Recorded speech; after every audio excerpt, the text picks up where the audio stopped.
The way they said that Mezcal was created was that Maguey Espadín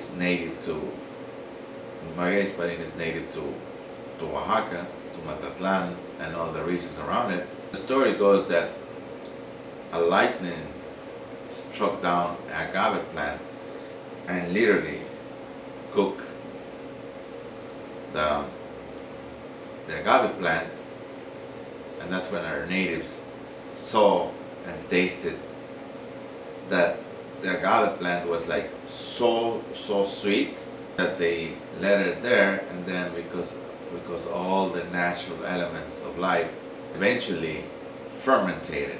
Once it fermented, they brought in other techniques, and then when they start producing mezcal. My name is Jeronimo Garcia Lopez. I was born and raised in Santiago Matatlan, which is considered Mezcal's world capital. It is in the central valleys of Oaxaca. At the age of 15, I moved to the United States of America. Well, my grandparents on both sides, one of them was a agave cultivator on my father's side. His name was Juan Garcia. And on my mom's side, my grandfather was Cosme Lopez. So Cosme Lopez was a master distiller in mezcal, and so was my grandfather on my father's side. At the early age, my grandfather taught me how to cultivate, how to take care of the agave plants from when they spring from the quiote, which is where all the little hijuelos, we call them in Spanish, or like the little agaves, sprungs out of the quiote. We take care of them since they're little, tiny ones. Once it starts growing, then we transplant them to the agave fields. And my grandfather on both sides taught me how to cultivate, how to take care of the agave plants until they reach maturity, which takes about 7 to 9 years. When I was 11 years old, my father immigrated to the United States because of the economic situations in our hometown. And I stayed back with my mom and my brothers.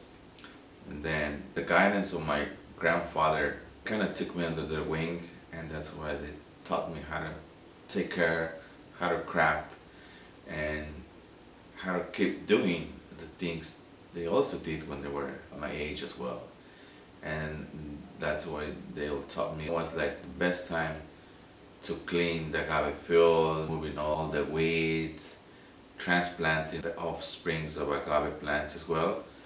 And there's a lot of wisdom, a lot of techniques, and a lot of experience that I got from them. Mezcal is a distilled spirit from agave, especially the espadín. There are other types of agave out there, but the most common is espadín. So this is a family-owned, handcrafted industry. There might be some industrialized over there, which there are many, but I can only speak for what we have. For us, mezcal is more than just spirits. It means a lot of other things.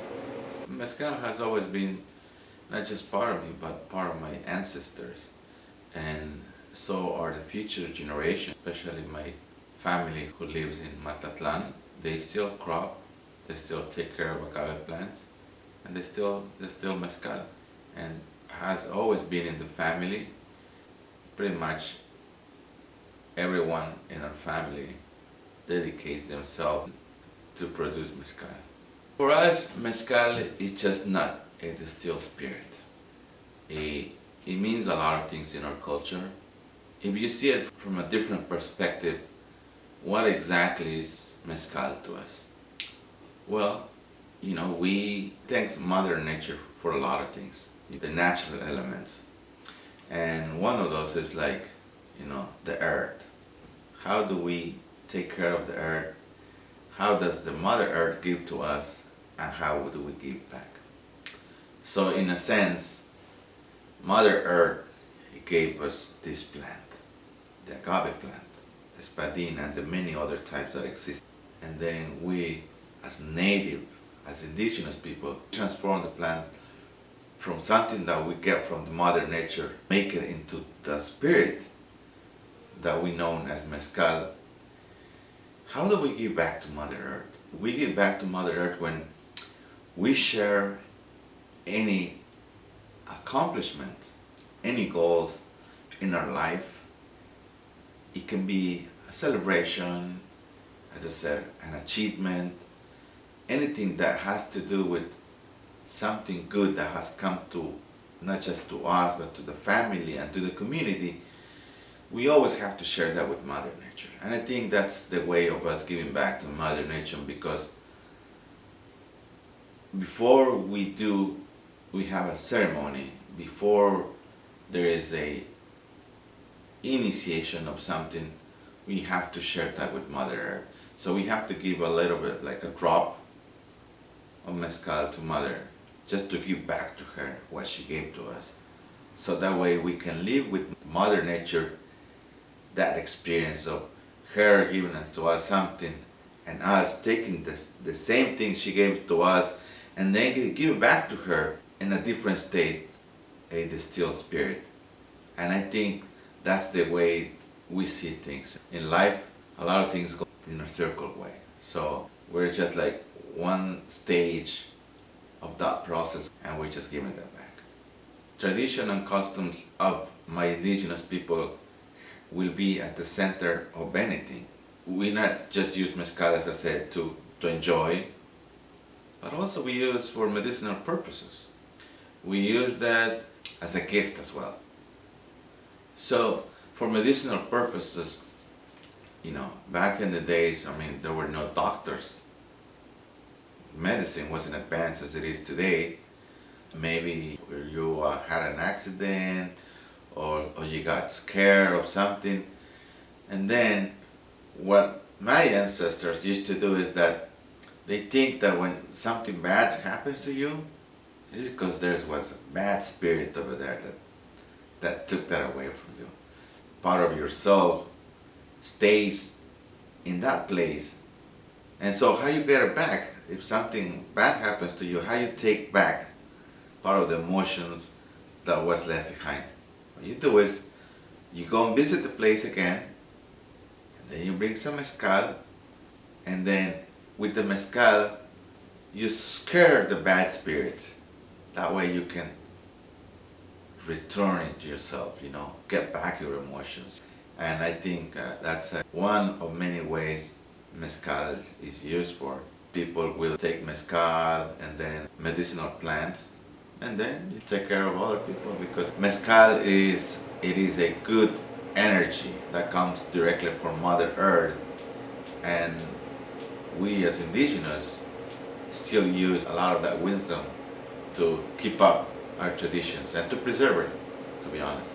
So look, I have some mezcal that my family sent to me. We always find a way to bring in some mezcal. So I have like some espadín here. Is a joven. It's 45 proof. Maestro Mezcalero Martín Garcia Cernas, my dad. And this is Tobalá. Also my dad, but my mom works a lot with this one. My mom likes working with like Tobalá, Tepextate, which is other type of agaves. Same thing, Oh, right here, this we can see. Now we can see my mom is the master distiller on this one. Tepextate. And also this is Jabalí. I'm not sure, I think most likely my mom produced this. But, I have different types of agave. This is Jabalí, Tepextate, Tobalá, and this is Espadín. So these are Silvestre agaves, and this is Espadín.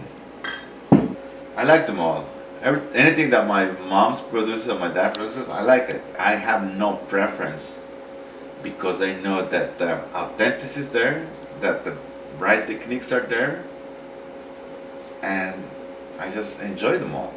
We preserve the tradition with the techniques and the costumes and the way we treat mezcal, but also on the other side of it is the industry as a business. As I said, I'm from Santiago Matatlan, and Santiago Matatlan is it is mezcal's world capital. Our town is the largest producer of mezcal And I'm talking about like handcrafted, artisanal. As far as like industrialization, that for me that's something else. And because not just my family, but a lot of families depend on the industry of mezcal as a handcrafted and as artisanal mezcal. When I left my town back in 1995, the population was about 8,000. Now Mazatlan is growing into this mecca. It's a small town, but it's growing into this small mecca where the industry is making a lot of change in our community. We have seen the benefits of it, but also the other side of benefits. We just need to find a way of taking care of Mother Earth, because not doing that in the long run is going to affect us. And I strongly believe that it is time for us to reconsider some negative impacts of the industry that needs to be addressed now. But as I said, my town has been having this economic success that started probably about 10 years ago. We just would like to see our indigenous community to benefit for it. We want them all to benefit from it. If we do that as a community, we're going to be able to preserve our history, our economics in the long run, only if we take that into considerations. As I may recall, back in the 1980s, there were about between 200 to 250 palenques or small distilleries in Mazatlan. But then in the early 90s, there were not many of them. But then, when the tequila boom happened, a lot of the tequileros will go to Oaxaca and then take the espadín agave and brought it to produce tequila. So then our industry, the mezcal industry, was still a baby industry. Since then, I think mezcal has come a long way. Mezcal it's in the mainstream. So I think a lot of it has to do with the fact that a lot of us, and I include myself, emigrated to the United States.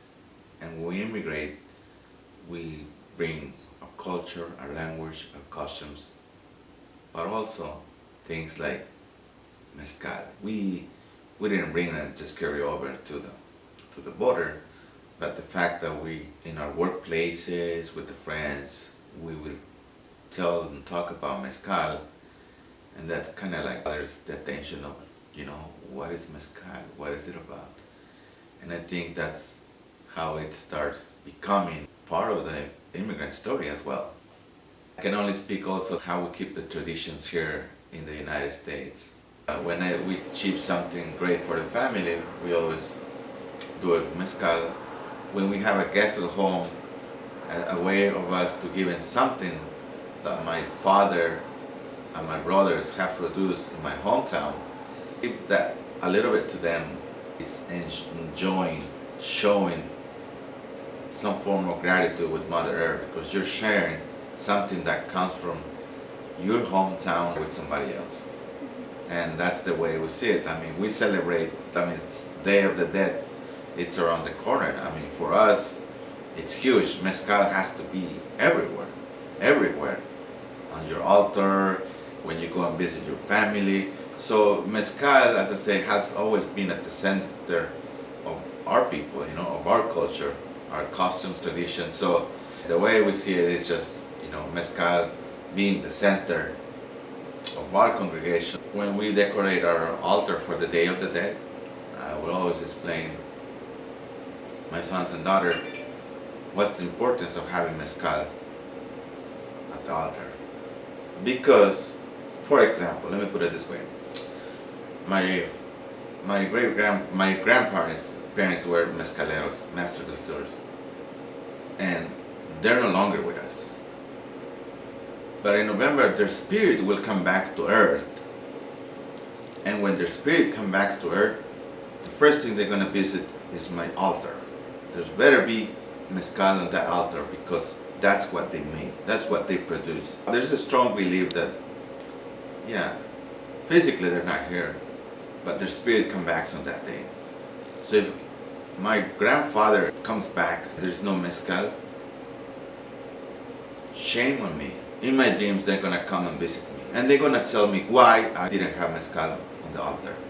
You don't wanna feel that sense of guilt because it's someone who you really love and you knew how he was, and that's how you wanna keep that tradition alive. We always do that, and I'm gonna teach my kids to do the same thing, because what about one day I'm no longer here and my spirit comes back on the Day of the Dead and I don't see my son's altar with mezcal? I'm not gonna be happy, but also there's gonna be a sense of guilt. So there is this connection that as long as we keep producing mezcal, our traditions always gonna be there, and our costumes is not. Oh, I got an invitation by a couple organizers, Oaxacan Center event, and they invited some small producers. We are small producers. It's a family-owned business that they have. It's called Mezcal Mi Gusto Es. It's a small business, family-owned, industrialized, because my mom always thinks that if she bottles mezcal for somebody else, she will lose her identity. She's not really in that for business. She just wants to keep tradition alive within the family. Section Leonora itu istiwas itu biar itu desde dice que no mezcal. Mi nombre es Jeronimo Garcia y les doy la bienvenida a todos ustedes y más que nada las gracias a Marlene y Rachel por la invitación. Yo vengo en representación de Mezcal, mi gusto es. I was invited to this event in Denver, and I took some mezcal that my family sent to me, and then I was trying to see if I can find like an importer or distributor that will help me bring our product here. It was an event that I really had a great time, and there were some attendees who were tasting mezcal. I was talking about mezcal, about the process, and basically about our history, my family's history, how we learned the craft and how it has stayed in the family for so many years. The craft of making mezcal hasn't been around 5-10 years, it's been centuries. And the fact that our ancestors learned how to produce mezcal tells us a lot about our ancestors. They were smart people, they took care of Mother Nature, they knew how to give back. And I strongly believe that we will be able to do that, because what we teach our kids is the same thing that I was taught my father and mom, but also my grandparents. And we can only keep that tradition and custom alive as long as we talk about it. We not just talk about it, but we do it. So if we don't do it, how is it possible for us to preserve it? It makes me happy knowing that I have been teaching the new generations not just how to live, but how to preserve, how to recognize the fact that our indigenous people for so many years have persevered and find ways to keep our traditions, our customs alive. Unfortunately, we don't have proper documentation. A lot of the things that our ancestors have been able to protect and preserve has been through collective knowledge. So, like me, I'll tell you, this is what it is, what to do is how you do it, right? But I never put that in writing. So, we can do more research, dig a little bit more, and probably find more evidence on how and when did my town really start making mezcal. There is an archaeological site in my hometown, known in Spanish as El Palmillo, and in our native language, I will have to double check either if it's Zapotec or it's Nahuatl, but it's called Taguilrey. That's where our ancestors live, in the surrounding of our town. It's on the outskirts. And only with resources we can find out more about it. There's also a community museum in my hometown. Maybe we can find some more information over there and, take advantage of that. Whenever you visit my hometown, I would like you to visit our community museum and then visit some of the palenques where they make handcrafted artisanal mezcal. I haven't been able to be in my hometown for more than 20 years. Can only see through social media. I will see what they're doing when they're harvesting agave, distilling, and I can see the festivities of my hometown. Can see the celebrations, and I think that's one of the things that technology has helped us to kind of like bring us a little bit closer.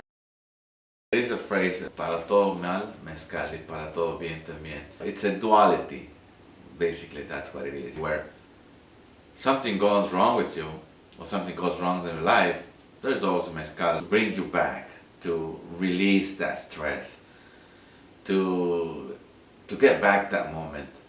If something happens to you, you drink mezcal and then that helps you relax, because you're getting something that from Mother Nature. But also when something good happens, you want to enjoy that moment, and the way I enjoy that moment is having mezcal, and that's what mezcal is for. Mezcal serves with the purpose of being a duality.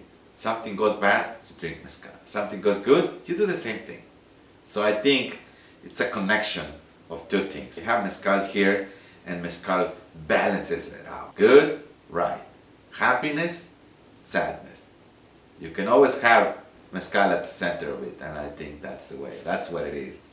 Mezcal has always and will always be part of our culture, part of our tradition, part of our custom. Will be at the center of anything, especially if you're from Santiago Matatlan.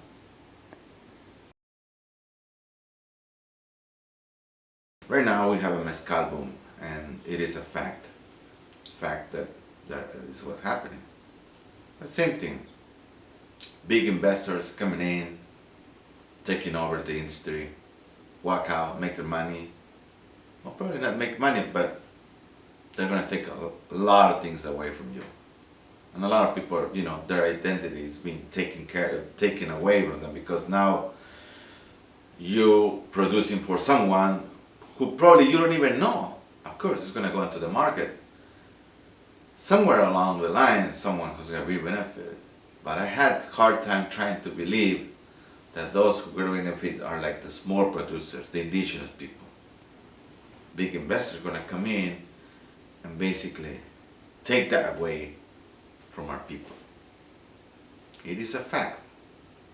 It's undeniable that that's eventually going to happen. But as long as there are people like my mom and other people who thinks that if they do that, they're going to lose their identity, we still going to have that. Bueno, muchas gracias por su atención. Como les decía, Mezcal Mi Gusto es una empresa totalmente familiar, y como vieron en el video, mi mamá Simona López es la maestra mezcalera, quinta generación de mezcaleros, quinta generación. Por cuestiones yo tuve que emigrar a la edad de 14 años, pero a los 11 años yo producía mezcal con mi abuelo, de la familia López de Santiago Matatlan.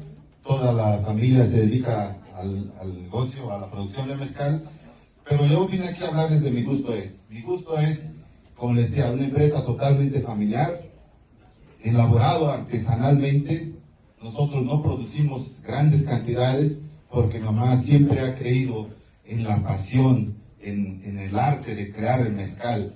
Ella dice, tú te fuiste, pero yo puedo hacer que llegue parte de cultura hacia ti. Y ella lo ha enviado en una botella a través de la bebida de los dioses, del proveniente de la diosa de Maguey, de Mayahuel. Así que al rato vamos a ofrecer una degustación, por favor, los que gusten, como les decía, 100% artesanal por Simona López de Santiago Matatlan. ¿Es cuánto?